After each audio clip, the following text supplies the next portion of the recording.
Heyo, one time I worked with a white family who had a teenage son. The mom told me that he was extremely quiet, essentially mute most of the time, didn't really have any school friends, wouldn't do any chores, and spent all of his time on his phone or gaming in his room screaming at his online friends. The family had multiple different child professionals working with a bunch of different siblings of his, so the house was always busy with people. But this kid never talked to anyone. He'd only come out for food and that was it. It was around the time where I had a motorcycle, and when I arrived from my first day, I saw him looking out his bedroom window at my bike. I said my highs and asked if he wanted to come outside and check it out, and he actually said okay out loud and came outside with me. I started making some small talk about motorcycles, like, oh, do you have a favorite brand? Do you like motorcycle racing? Have you seen this one online creator who makes content about motorcycles? All while he was sitting on my bike, and he answered all of my questions. Like, he was laughing, smiling, and actually engaging with me. The family and the other professionals in the house were amazed because, as they told me, this was stuff they hadn't been able to get him to do consistently for months, and I got him doing it on day one. From then on, whenever I showed up, I could get him to participate in things. The family would struggle to get him to leave for his room for outings, but I'd come in, start yapping about random stuff, he'd laugh and engage, and when I'd suggest we go somewhere, he'd actually join us. He clearly responded well to me and my approach was working, but about a month in I got a call from my supervisor saying the family didn't want to work with me anymore. Their complaints were that I wasn't doing my job and I was just talking to their son and trying to be his friend instead of being a professional and actually fixing him. They said I was a bad influence because now he wants to dye his hair and do dangerous stuff like get a motorcycle.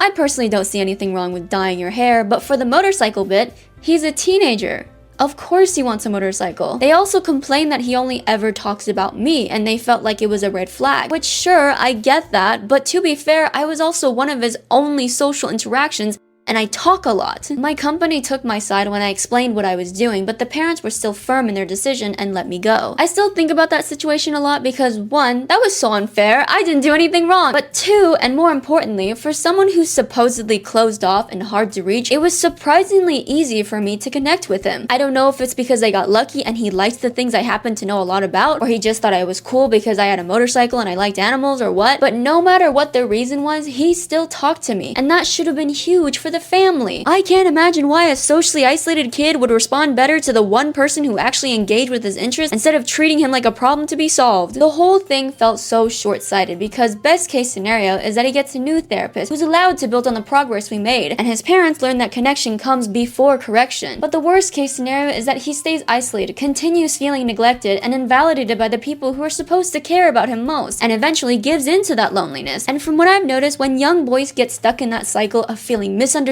by family, having their few sources of connection cut off, being treated like they're inherently immoral for having normal interests, they turn to communities who feel exactly how they feel, and when communities are built on people who are at their all-time lowest, you aren't really getting the best kind of advice from them. When people think about incels, they usually think of the very broad stereotypical image of one, a socially awkward, unemployed, no offense guys, entitled, misogynistic, overweight, unattractive, manipulative, smelly, white, cis, middle-class man that wallows in self-pity and anger while living in his mother's basement. But if you want to get into the actual definition, incel is short for involuntary celibate and is used to describe those who claim that they can't get romantic or sexual partners despite wanting them. This term was actually coined by a woman as a support group for lonely people, so it used to be a really positive thing where people who felt lonely could confide in others who were there for each other, since it was a group of people who knew how painful it can be to be lonely. But in true internet fashion, a bunch of bitter, toxic people hijacked it, and so now it's mostly associated with online communities full of frustration, resentment, jealousy, and straight up hostility towards women, society, and even other men. So pardon me for using the word incel as an insult throughout this video, because as much as I believe that a lonely heterosexual person that simply wants to be yearned for should deserve empathy and compassion, I also equally believe that a lonely heterosexual person that channels their negative emotions into outright bigotry towards others deserve ridicule with little to no empathetic responses. Sometimes I've seen men complain that they get called an incel whenever they slightly annoy women, and I don't know if the times they're referencing are actually valid or not, because I either imagine a scenario where they reject a woman asking them out and the woman does a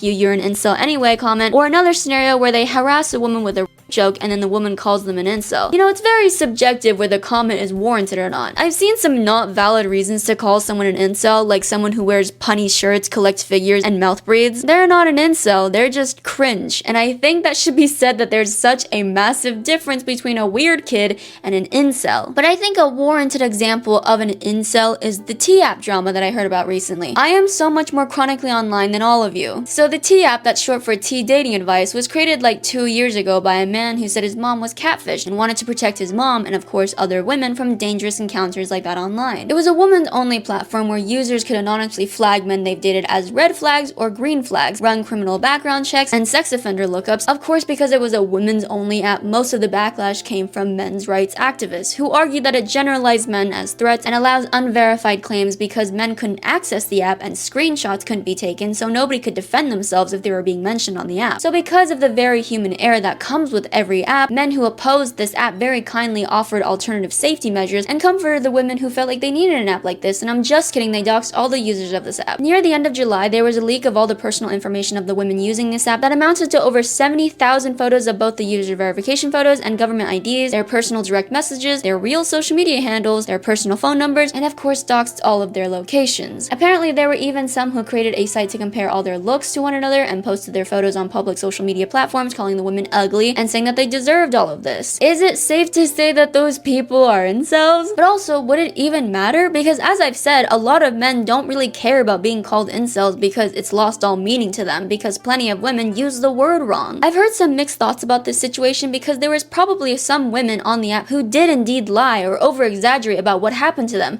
But I also don't care, because the people who targeted them didn't look into which women lied and which women didn't. If they had all of this information, they also had access to look into these situations and determine which women were undoubtedly lying and which women genuinely wanted other women to be safe from men who committed something terrible to them. But they didn't. So we can argue and bicker about if liars deserve to get doxxed or not, but it truly doesn't matter, because the people who were angry at these women very clearly didn't care about the lying. They cared about scaring women who these people knew were already vulnerable and obviously scared of men, to supposedly prove that women don't need a safety app like this from men that cause them harm. I've said before that I don't really care when people say I'm scared of this gender because they personally hurt me in the past. I know that so many people do weaponize these stories to push racist or sexist narratives, but victims of real experiences don't choose to be scared, and they need compassion and alternatives to deal with their emotions so it doesn't turn into bigotry. Of course, I'm saying that to myself just as much as I'm saying it to you, because sometimes I fall into the emotional loop of, well, not all, blah, blah, blah, blah. But I also know that I can hate gendered apps and gendered spaces and still understand why people feel like they need them. That won't dox or arrest people who use them. I have such mixed feelings when it comes to incels, because even though I never got to the point of wanting to dox victims, I did have a point in my life where I acted like a stereotypical incel. Maybe not an Asmongold type of incel where I would defend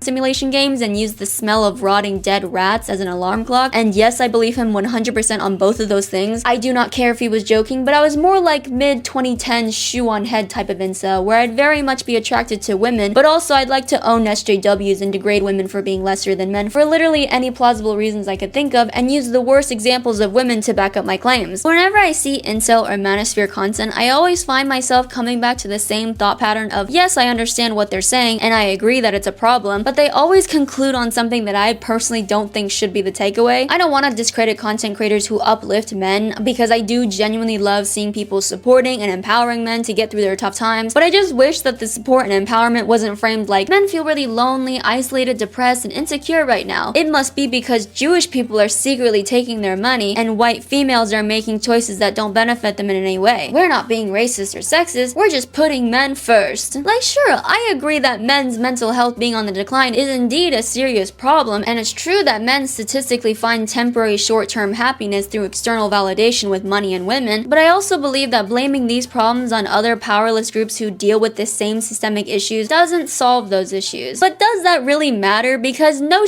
this advice is based on selfishness and hatred, because they're always trying to either bait people into raging for attention or sell something. Like, if you're chronically online enough, I'm sure that you've seen the lowest of the lowest forms of content with podcasts where all they do is invite OnlyFans women onto them and say that all women are terrible, no good, less demons because they have an OnlyFans, or men with those stupid meta glasses who go up to women out in public and try to flirt with them, thus either recording them and uploading those videos without their consent, or they're completely staged. I know why this content is popular, and I know they will unfortunately always be relevant, because male frustration and resentment are profitable. The worse men feel, the more they consume this content, the more money these creators make, because when traditional institutions fail to address young men's needs, it leaves so much space for destructive thoughts and influencers to fill. But even if you point out that an entire generation of men dealing with genuine issues are being systematically funneled towards misogynistic explanations and solutions instead of actual help, the conversation will always become, "Shut up, foid. Anyways, I want Elon Musk in my mouth right now or else I'm going to scream 13%. Remember how I said that I used to act like an incel? One of my incel quirks was that I used to be a fan of Elon Musk back in 2019 too, and then my frontal lobe developed and then I stopped liking Elon Musk. But I rewatched PewDiePie's video meme review with Elon Musk from 2019, and all the recent comments are just saying that this video aged like milk. We used to be so stupid that we ever thought Elon was cool. Elon used to be cool, but obviously not anymore. And I don't know what these individual people think of Elon, or even which political party are commenting these, because both leftists and right-wingers are not happy with him right now. But it is interesting to see the very few comments still in support of Elon. To set the stage for you, back in 2019, Elon wasn't like other rich guys. He was posting memes, smoking weed with Joe Rogan, dating Grimes, and naming his kid something really stupid and attention-grabbing. He played video games, made anime references, complained about mainstream media, and engaged with internet culture, just like all of us bros. He criticized traditional industries, government, and media while being insanely wealthy and powerful, which means that people could feel rebellious while still worshipping someone in charge. I don't think I went in this deep, but there were so many people who saw him as a real-life Tony Stark because of all this talk around space travel, electric cars, and neural implants that believed that he was the pioneer of the future. He was quite literally the incel fantasy of what if the weird smart kid from school had a lot of